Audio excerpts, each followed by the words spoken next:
Flashback to a year ago. The world was a total mess. Back then, the hardcore leveling warrior was sitting pretty in third place. In the middle of a literal mountain of bodies, he finds someone still breathing. It's a young Sora, tied up and left for dead. Instead of comfort, he just tells her she's only in this mess because she's weak. With one clean cut, he frees her and tells her to get strong. She just tumbles down into the pile of corpses. Dazed and upside down, she can't take her eyes off him. That one moment changed her life forever. She promised herself she'd never be that vulnerable again. She'd get stronger, no matter what. Hardcore leveling warrior. Back in the present, a massive blade comes crashing down on Ethan. He barely manages to block it, the force nearly shattering his arms. The general can't believe how pathetic the former rank 1 has become. Sparks fly as their weapons clash. This guy is out for blood. A girl with purple hair watches the chaos, looking completely bored. She pulls something glowing out of her bag. The general, Zhou Cong, isn't even paying her any mind. She tells him to look over there instead. He just laughs, calling Ethan a toothless tiger. He's got that look of someone who knows they've already won. His glaive starts surging with massive energy. He lets out a roar as he swings for the kill. He's ready to settle his debt once and for all. Ethan dives out of the way just in time. The shockwave tears through the ground where he was just standing. Sora and Ethan scramble for cover as the area gets demolished. Laser beams start firing across the square. Zhou Cong lunges again, determined to end it. Heart Heater finally steps in, looking pretty bored with the whole thing. A massive flash of light erupts. He stops the general's weapon with just his hand, telling him he's getting way too carried away. The girl from earlier bows down, apologizing for letting things get out of hand. The general screams that he isn't just a regular NPC anymore. He's ready to go all out and show them his real power. Heart Heater just gives him a smug smirk. That grin is enough to make anyone's blood boil. He gives his fingers a casual flick. He tells them they better start running. Suddenly, a giant blue dragon head chomps down on the spot. The general is left staring up at the massive beast, looking a lot less confident. Heart Heater offers a casual goodbye before he and his group take off. The massive blue creature launches into the air with a powerful blast. Zhou Cong is left on the ground, staring up at the flying beast. He's worried about what his boss will do to him once he finds out about this. The blue dragon zooms across the sky at incredible speed. Down below, armies of NPCs are engaged in a massive chaotic war. Ethan is having a rough time, his face squished against the dragon's back. Sora apologizes for being heavy, but this is the only way they can travel this fast.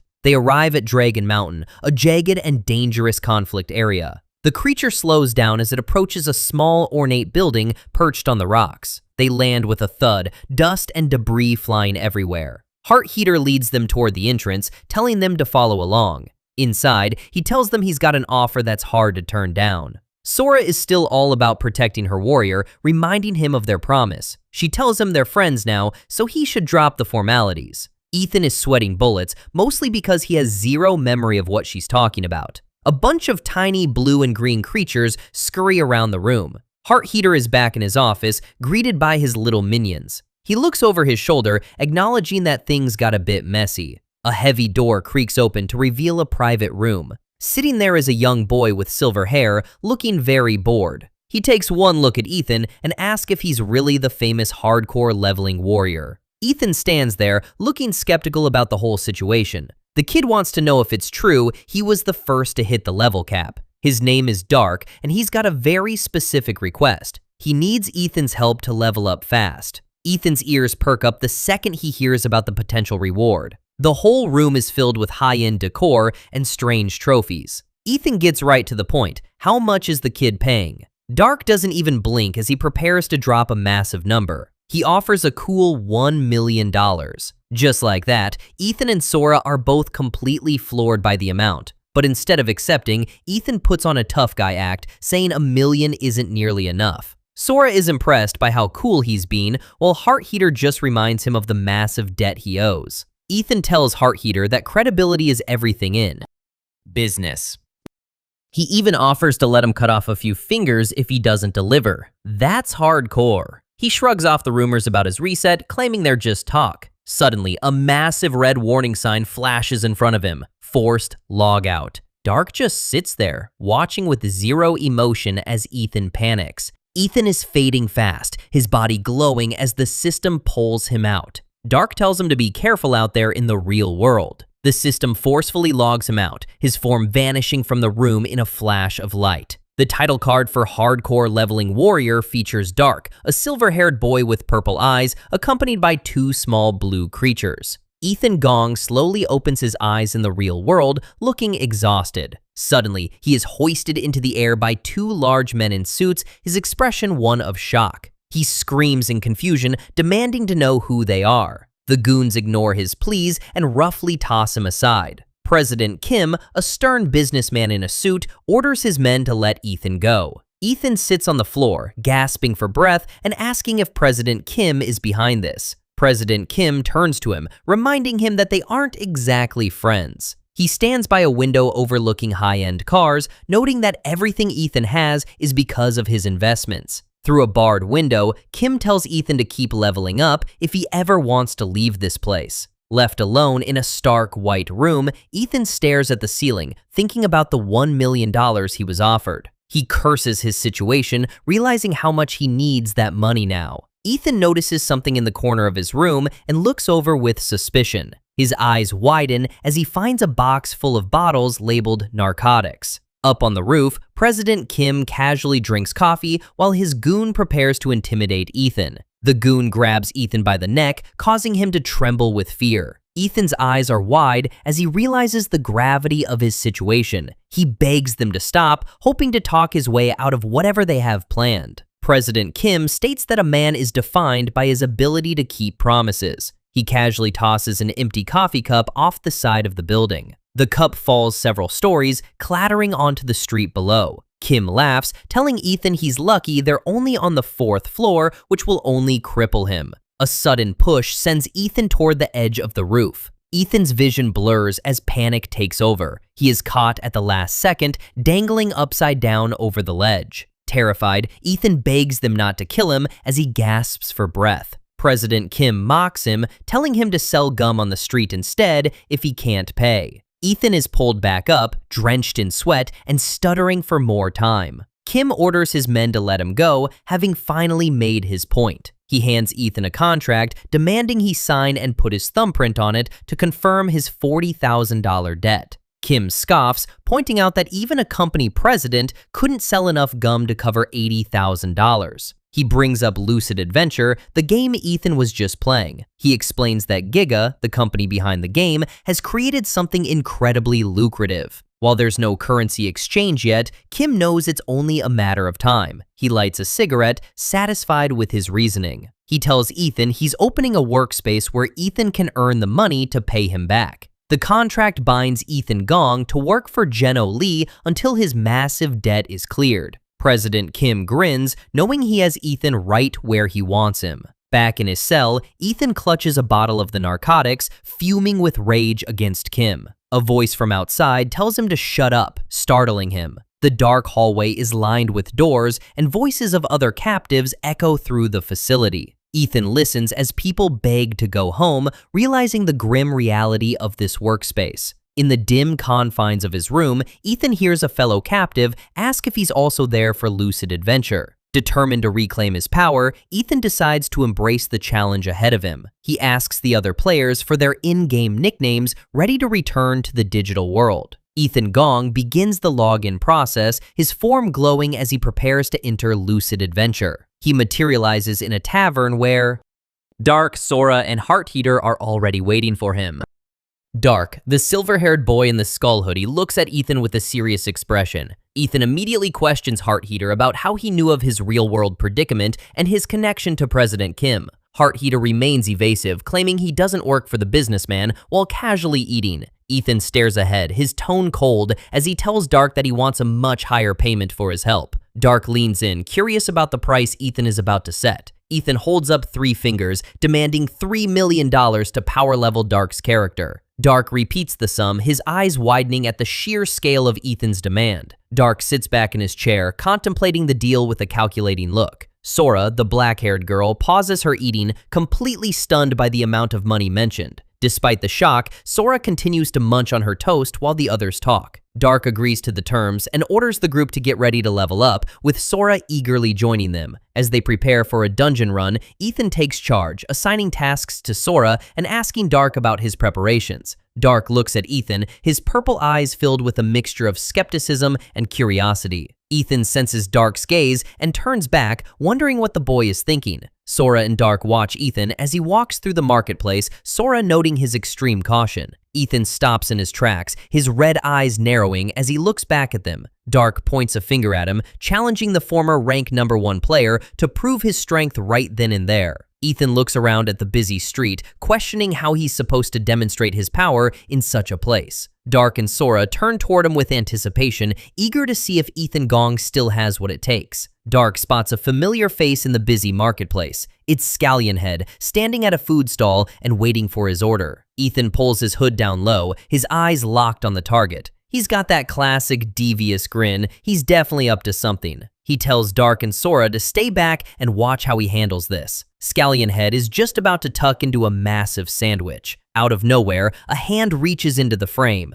Ethan smacks the food right out of the guy's hand with a loud bang. The sandwich hits the cobblestones, completely ruined. Ethan leans in close, taunting him about how much he used to hurt him. Scallion Head reacts instantly, burying a fist into Ethan's gut. This isn't just a random brawl, it's a grudge match from the Warriors' past. Around them, other players start noticing the commotion and talk about betting. Sora watches the scene with a deeply worried expression. Dark looks on calmly, explaining the basics of player-killing bets. Scallion Head isn't holding back, delivering a brutal series of strikes. Ethan is taking a heavy beating, coughing as the hits keep coming. The status window shows the pathetic 3 gold Ethan has compared to the 60,000 on his opponent. One of the onlookers is convinced Scallion Head has this in the bag. He asks Dark if he's planning to bet, bragging about his own cash. Dark doesn't even look at him, just muttering that the guy's an idiot. Back in the fight, Ethan is hunched over, gasping for air. Scallion Head stands tall, laughing at the idea that a level 1 could actually win. He sees an opening and lunges forward for another attack. Ethan manages a desperate dodge, the punch whistling past his head. He scrambles back, trying to keep his distance, but his opponent is too fast and stays right on top of him. A sharp kick catches Ethan, sending him flying backward. Scallion Head yells at him to not get his hopes up over one lucky move. He follows up with a heavy punch that slams Ethan into the dirt. The blow leaves Ethan crumpled on the ground. Scallion Head looms over him like a shadow, ready to finish the job. From above, Ethan looks completely broken and defeated. The audience starts to drift away, bored by the one-sided stomp. Suddenly, a staggering 100 million gold bet is dropped on Ethan. Dark flashes a sharp grin, saying he's got a taste for high-risk gambles. Scallion Head winds up his fist, declaring it's time to say goodbye. He throws a final, powerful punch to put Ethan out of the game. A sudden flash of red light cuts through the air. It slices right through the heart emblem on Scallion Head's headband. Red energy crackles around him as he realizes he's completely paralyzed. Ethan looks up with a cold, triumphant smirk. He's still the hardcore leveling warrior. 100. Ethan watches as the last bit of the guy's health bar gets close to the edge. Red energy sparks around Scallion Head as he tries to fight off a paralyzing effect. Ethan is still catching his breath on the ground, but he's got that winning grin. A low rumble vibrates through the arena floor as the skill takes full effect. The giant finally hits the deck with a heavy flop, his body failing him. Ethan keeps a tight grip on the small dagger that helped him turn the tide. A flashback shows how this mess started, with Scallion Head cornering Ethan against a brick wall. The giant was yelling at Ethan, calling him a crazy coward for hiding in the village. Ethan didn't even blink, despite being pinned and threatened with death. Scallion Head just tightened his grip on the warrior's collar, his rage boiling over. His guildmates tried to talk him down, worried about the local guards spotting them. Sora and Dark watched the scene, with Sora wondering if this beatdown was really just for show. Scallion Head dared him to fight properly if he was really so confident. He slammed Ethan against the wall again, his eyes burning with the need for revenge. That's when he brought up the idea of a legal player-kill duel to settle things for good. Ethan just smirked through the pain, his hand grabbing the other guy's wrist. He had that look in his eyes, the one that says he's already 3 steps ahead. The arena was soon filled with onlookers eager to see a fight permitted by the combat god. Most of the crowd was already writing the former rank 1 off as nothing but trash. A combat NPC named Daikon descended from the sky to oversee the challenge and set the rules. The messenger asked the two warriors what they wanted to put on the line for the duel. Scallionhead demanded that Ethan delete his character and quit the game forever if he lost. Ethan just chuckled, repeating the ridiculous request with a mocking tone. In return, he demanded every single one of Scallionhead's stats if he managed to win. The giant was stunned, yelling that betting stats was against the game's normal rules. Ethan just gave him a knowing smirk, fully aware of his own special character class. The NPC confirmed it. Those stats were a valid bet because of Ethan's unique abilities. Sora and Dark could only watch in shock at the insane gamble Ethan was making. Ethan leaned in close, asking if the guy was really scared to fight a level 1 opponent. He called him a coward one last time, just to make sure he'd snap.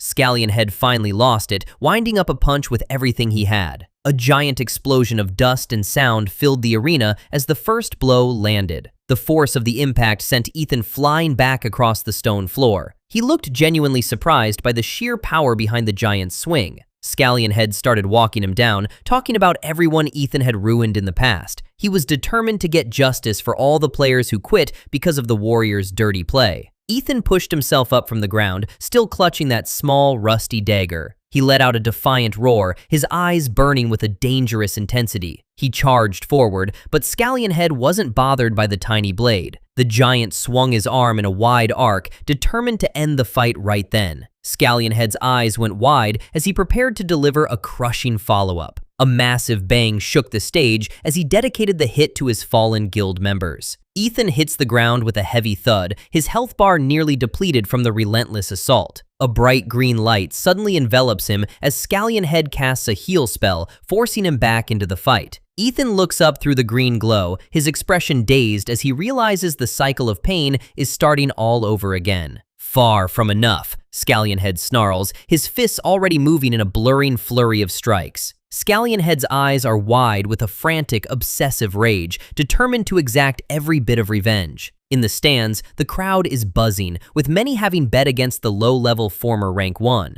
Another massive blow connects with Ethan's back, sending a shockwave through the stone arena. Sora watches in tears, unable to bear the sight, while Dark stands silently by, observing the warrior's utter humiliation. Scallionhead is a bloody mess, but he's still got enough energy to spit threats at the guy who just wrecked him. Ethan Gong doesn't look like he's even breaking a sweat. He just stares down at his defeated opponent. A heavy boot connects with Scallionhead's jaw, cutting his threat short. Ethan walks away with a casual shrug, clearly bored by the whole thing. The match results are in. Back when he was rank 1, Ethan was raking in millions of gold per fight. The crowd goes wild as the announcer officially crowns him the winner yet again. Scallionhead's avatar begins to disintegrate into pixels as he's booted from the match. The pink-haired announcer tells the bettors to get ready to collect their rewards. She tells Ethan to pick a prize, but notes he can only take one because his level is actually too low for this particular reward tier. Ethan starts overthinking his luck stat while Sora cheers him on in the background. 3 mysterious reward boxes appear, floating in front of him like a game show prize. The announcer waits patiently for him to make his move. Meanwhile, in the heart of Yopiland, things are a lot less peaceful. The palace is trashed, covered in green slime and the bodies of fallen assassins. Commander Tak is fuming, demanding to know who's behind the attack. Behind him, Lime warns him about a straggler. Tak isn't worried, he's already tracked the target. He spins around and takes out the last assassin with one clean, effortless strike. He's mostly just annoyed that his boss Yopi is late to the party. Tak looks stressed. He's regretting the kill already, knowing he probably should have kept the guy alive for info. A voice calls out to him. Poo-a-poo and Yopi have finally arrived on the scene. Tak snaps at them for the nickname, but he's mostly just mad at himself for accidentally killing the only witness they had. Poo-a-poo tells him to check his tone. It doesn't matter how close they are, he's still talking to the king. Yopi, the king of Yopiland, just scratches his head and gives a sheepish apology for the delay. Tak isn't having it. He's been holding down the fort while Yopi was off watching some fight. He's practically vibrating with rage at his king's nonchalant attitude. They look over the aftermath. Tak is convinced the Empire sent these guys to mess with their truce. Yopi just smiles. He doesn't look like he's taking the threat seriously at all. He thinks the Empire is smarter than that. This feels more like a provocation for a new war. Yopi doesn't answer right away. He's got something else on his mind. He drops his heavy bag, accidentally crushing a couple of slimes that were trying to crawl away. Sora is impressed by the rare item Ethan used, but Ethan stays humble, claiming he just turned his opponent's tactics against him. Gardas, but Sora insists it takes real skill to pull that off. Sora turns the conversation back to money, wondering if Dark is really as loaded as he seems.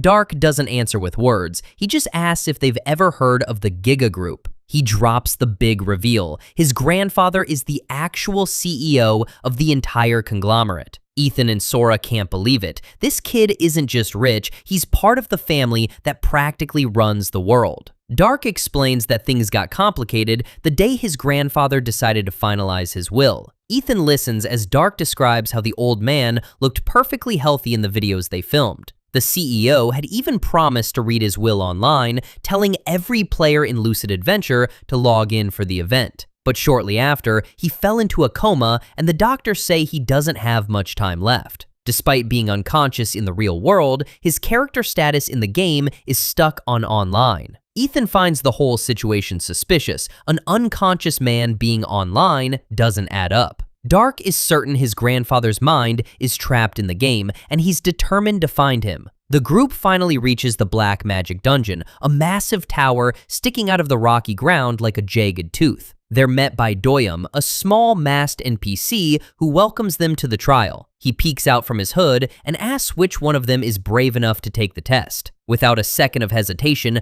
Dark steps up and declares himself the challenger. Doyum shrugs and tells the party of 3 to head inside. As the heavy stone doors groan open, the NPC warns them that passing this test is easier said than done. The group steps into the shadows, Dark leading the way with a grim look on his face. Sora is still thinking about the rewards from before, bugging Ethan to tell her what he got from the box. Behind them, the doors slam shut with a heavy thud, trapping them in the darkness. Watching from a distance, a figure in a black cloak squats on the edge of a cliff. He reports into his comms that the targets have arrived exactly as expected. He knows that even a powerful broker like Heart Heater can't help them now that they're inside the dungeon. With a sudden blur of speed, the Watcher launches himself off the cliff, disappearing into the mist.